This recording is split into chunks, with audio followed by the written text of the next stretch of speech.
Hi, it's John Ryan with Team Handball News, and with me is the legend, Ebiye Udo-Udoma. Ebiye, how you doing? Doing well.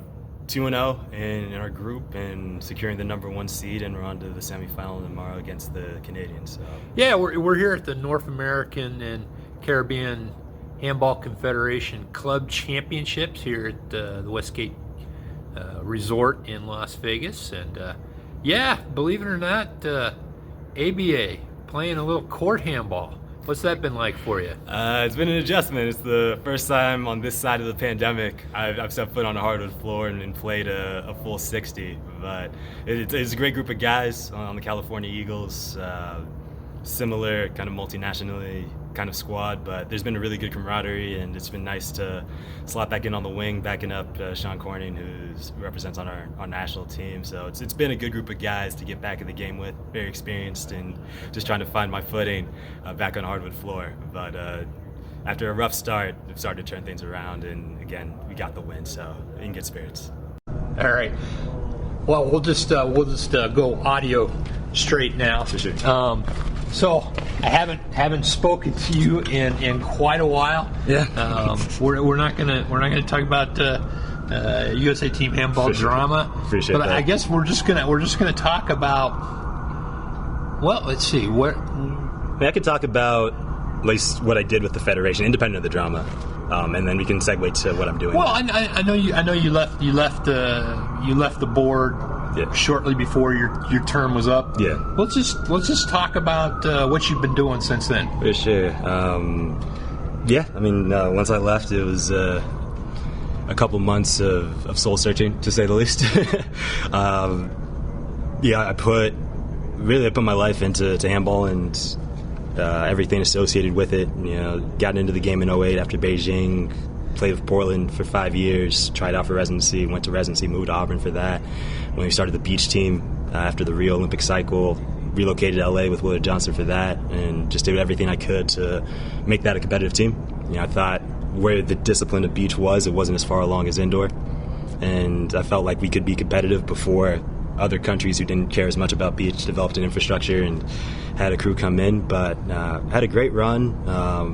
Glad that I was able to also start the wheelchair handball team that won silver as well. But since I've moved on, I coach at a boxing gym, do mental agility training for athletes, which is right up my alley and as far as my approach to sport and being immersed in that with a company called Drum Boxing. You're saying mental agility, so yeah. You don't have a boxing background or anything, do you? Not particularly, no. But I work with a company called Drum Boxing, and the founder, John Wakefield, is a world-renowned musician, and a decade plus ago he was asked to work with boxers on their footwork and timing, and he developed a methodology where just playing with rhythm, timing, working on kind of the mental and cognition side, and he built that initially from boxers to other athletes in other sports. And so just learning his methodology and working with athletes through kind of a mental and cognition-oriented space, read and react,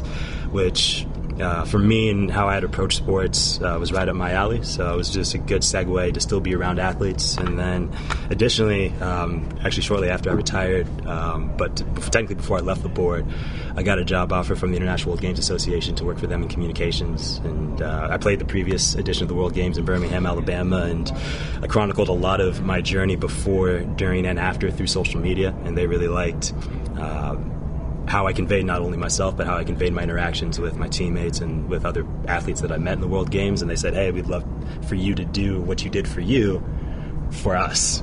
Oh, is this a so working primarily in social media. Social media, is it a part-time job? Focused on the upcoming focused on games? So my contract's through the upcoming games. But working throughout this year, which is nice because I've been remote outside of events, so I'm still able to stay in Southern California. And then, have you been doing stories on other sports?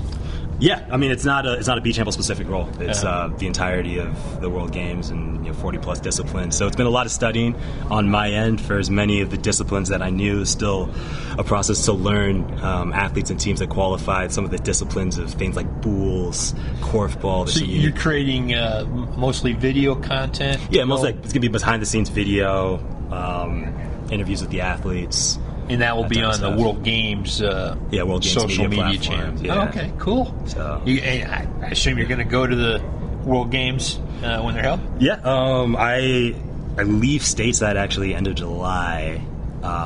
Actually, technically early August, but I'm like gone from home from the end of July onwards, and from early August, I get back stateside August 25th. All right, cool. I've also seen some stuff where you were doing beach handball stuff in Africa. Yeah, so both my parents born and raised in Nigeria, and as a kid I would go every year up until I was about 11, but most of my family had migrated west between Europe and the US, so if we wanted to get together we didn't have to go all the way back home. But one of the things that I put into perspective when I retired from USA Team Handball was I still have an international platform. Through the sport of handball, I have a lot of international connections, and I wanted to find ways to give back. It was such a special journey I got to go on, and like similar to Drew, it's one of the things that you can't really replicate. It's kind of fortuitous, the timing of when I went to Auburn, when I went to LA in concert with the start of Beach, and just the timing of everything that led to the Paris showcase. So when I decided to step away from USA Team Handball, and just putting into perspective that I still have a lot to give in the sport, have a lot of knowledge, and I have a lot of familial connections back in Nigeria. I actually did an interview with Handball Federation Nigeria when I got pegged to do the Paris showcase for beach handball, and so I've been in contact with them. And in the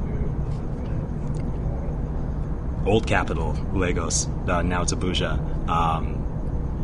I got contact with the Lagos State Handball Association and worked with them over several months to arrange a handball clinic. We had around 100 kids come out, and they called it the Niger Ninja Handball Clinic, which is what was your thoughts on the Paris showcase, real quick? I hadn't really. It's one of the things I had to put into perspective was, for me individually, I got to live out my dream. I thought the players did a good job showcasing the sport.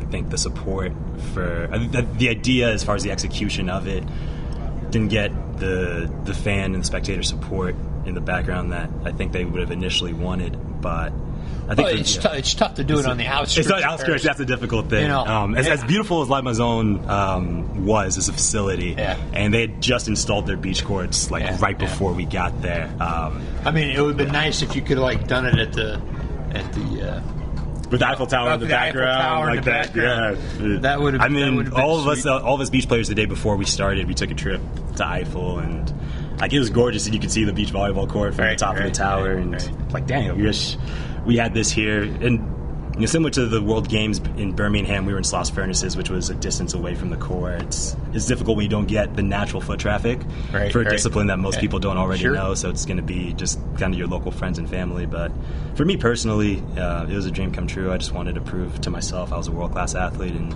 to be nominated amongst the best in the world within a discipline. And when the IHF said, why should beach handball be Olympic, I literally was Exhibit A. So that's something I can take with me to my grave.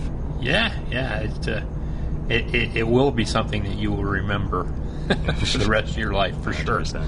Yeah. Any other activities going on in the handball ninja world?